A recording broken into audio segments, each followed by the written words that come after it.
It's me. Hope you're well. Another day fighting it. My transmission buddy called me today, and he's my friend. He builds transmissions. But he had to order a modulator valve for my little Ranger, so transmission's still rebuilt. It's just the modulator valve controls the shift points, and it's a vacuum operated assembly. So the vacuum from the motor is when it tells it to shift, when to shift, how hard to shift. So that's got to be ordered. Ooh, it's acting stupid again. He's been driving around 30 minutes, said it's going to be strange. It's going to shift not exactly right, but it ain't going to tear it up. And I don't want to tear it up. Anyway, we're going to talk about the dumbest conversation I've had in a very long time. I had this morning. What conversation is that?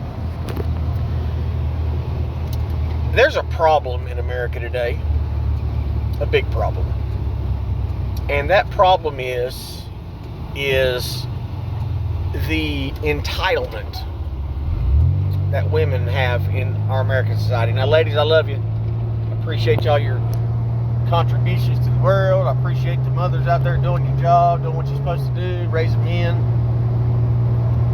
But the conversation me and Tina had was insane to me. There's a guy on YouTube, his name is Andrew Wilson. His channel's name is The Crucible. Andrew Wilson's been on all the big channels. He does debates. I didn't know that debating was so technical in the different terms and different ways of debate. I just didn't know, because I argue. I don't debate, I argue. So I couldn't stand up in a debate like that with people. I know facts. I can't remember facts. I'd have to write them down. But I use common sense to run my life. Common sense runs my life. So Andrew Wilson has a lot of talks on the Whatever podcast with a bunch of porn star women and OnlyFans girls. It's just, talk to these women and they act like they're the greatest thing since sliced bread. They think they're completely equal to a man. They think they're just as strong, just as fit.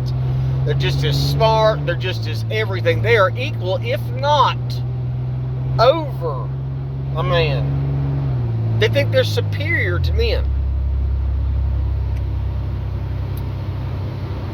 And Andrew Wilson has an argument that makes sense. He said, the only way they are in society today, the only reason they have the status they have is because men allow them to. It was men that voted in their rights to vote and to have everything they have today, and I think it's a problem.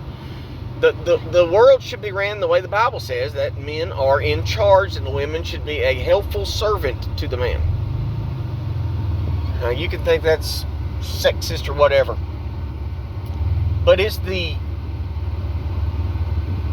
can't remember the term, but it's the force doctrine that women have totally ignored. They're in the positions they are today because men allow them to be.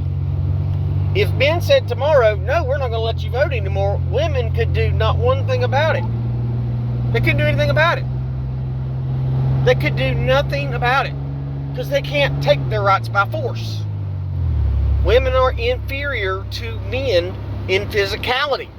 Bone structure, muscle mass, oxygen in the lungs, everything's superior in the man's body. God made us that way. So Tina and I were having a conversation. And I don't want to be too specific into Tina about what's happened to her in her past, but she dated a guy and he was a big old burly boy. And he held her in a room for days and went in there and abused her in every and all manner. Every and all manner. Take that as exactly as what I mean. Every and all manner he abused her. He used his physicality. He used his superiority in violence against her to do horrible things. Now, in the force doctrine, that happens because men are superior to women in physicality and the amount of force we choose. So Tina and I were talking this morning, and we're talking about force.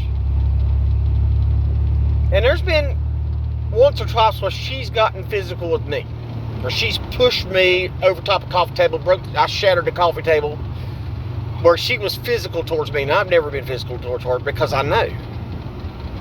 For one thing, if I just yelling at somebody can be considered assault. Okay? So I know if I wanted to get physical with her, I could greatly harm her. Here is the problem. When I told her, Tina, you don't understand that if I wanted to physically hurt you, I could literally, not joking, not playing around, I could literally beat you to death. And she goes and pulls up the pictures of this man that abused her for days and says, listen here, he didn't kill me, and he's twice your size, so you think you can't do it either. And I looked at her, I said, you're making my argument for me. If you could have escaped him, why didn't you? Now, he went to prison for 10 years, got out, and then died of an overdose or killed himself or something. But this is the problem. I said, that man held you and abused you for all that time, and you didn't get away? I said, so what makes you think that you'd be able to get away from me? Well, he's twice your size and I survived. I said, the man was beating you and abusing you, but he wasn't doing it to kill you. I said, do you actually think that you could go toe-to-toe with me or any other man on this planet and you would survive and everything would be fine?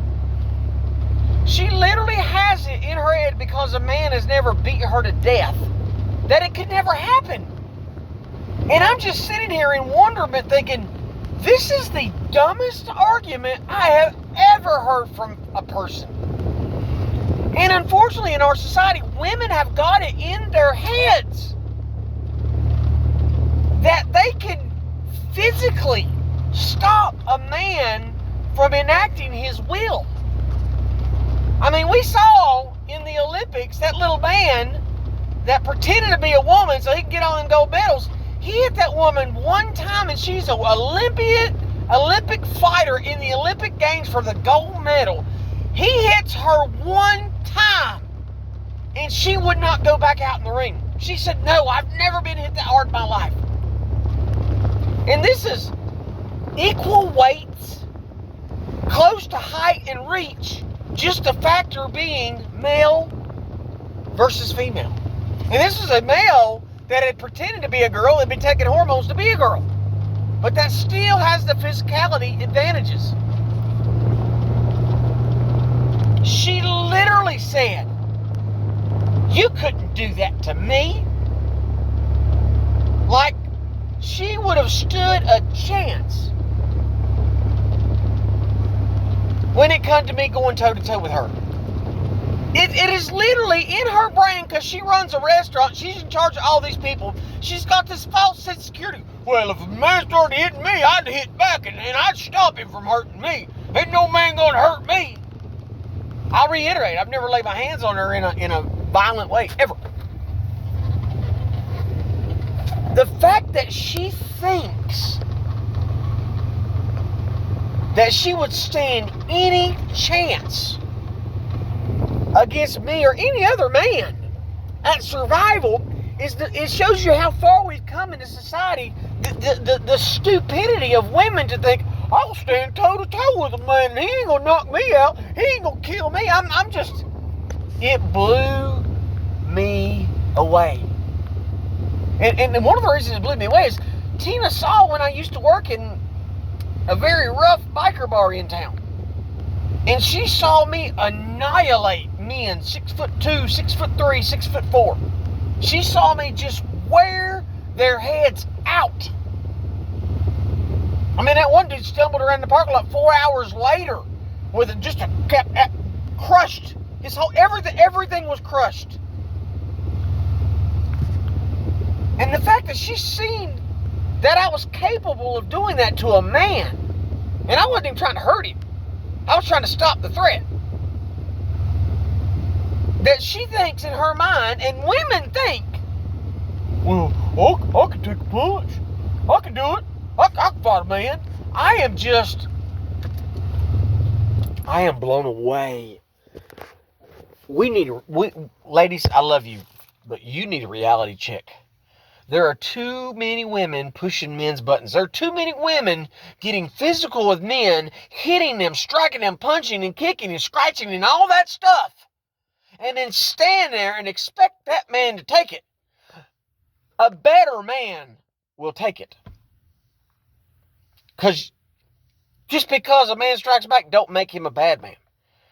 There's only so much you can do to a man until the laws of physicality and violence come back. As I said the other day, Jordan Peterson said, a man should be a monster who can control it. And when it's time to let that monster loose, he lets it loose at the right time and with the right efficiency and the right amount of hateful intent. But she thinks that.